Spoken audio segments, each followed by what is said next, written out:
Welcome all. In this video I will explain how we can use a pin as a digital input. And the idea here is to write an application that turns on a LED when we press on a button.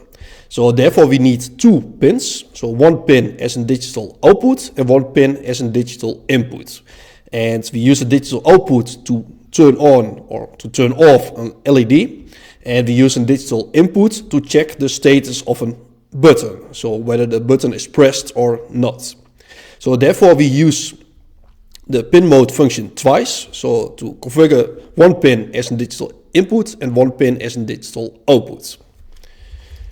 So type the function pin mode, and then we use pin 13 as an output. So to this pin we connect the LED, and we use pin mode function again for pin 12 as an input, and to this pin we connect the button. So then we go to the loop function, and first of all we have to check the status of the input, meaning we have to check whether the button is pressed or not. So therefore we make a variable named status. It's of a type integer, so we can store a number in this variable. And then we call a function named digitalRead. And this function requires one input, namely the pin number that we want to read. And in this case, we want to read pin number 12, because that's the pin to which we connected the button. So what this function does, it checks the status of the input, meaning whether it's high or low. And if the input is high, then this function will return 1, and if the pin is low, then it will return 0. Yeah, so if the button is pressed, then this function will return 1, and if the button is not pressed, then this function will return 0. So then we can check the status. So if the status is 1, we want to turn on the LED. Yeah, because when the button is pressed, we want to turn on the LED. So then we can say digitalRead 13, because the LED is connected to pin 13, is high. Yeah, so if status is 1, meaning the button is pressed, then we call the function digitalRead, which turns on or sets pin 13 high, meaning we turn on the LED.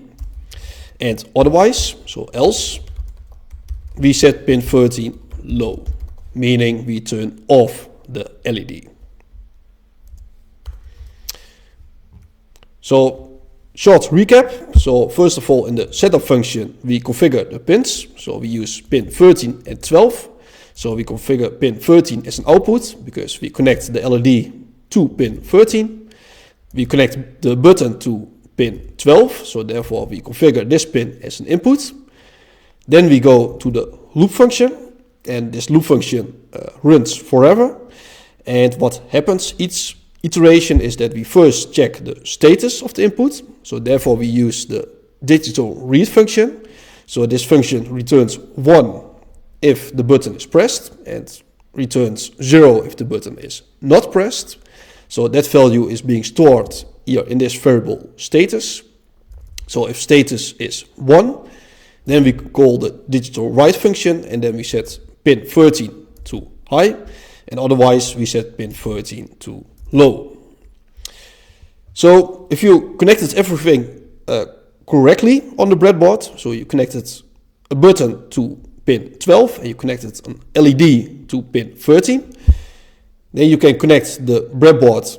Then you can connect the Arduino board to your laptop, and then you can select the correct COM port. So in my case that's 5, and then you have to look for the Arduino Uno, because that's the type of board that we are using, and then you click on OK, and then you can check if there are no errors in your code by clicking on this button here.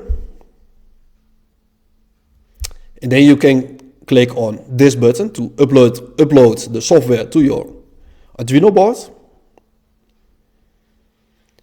And when done everything correctly, then you will see when I press the button, the light turns on. And when I release the button, then the light turns off again. Yeah, so every time I press the button, the light turns on, and when I release the button, the light is off. So that's it for this video. In this video we have seen how to use the digital input.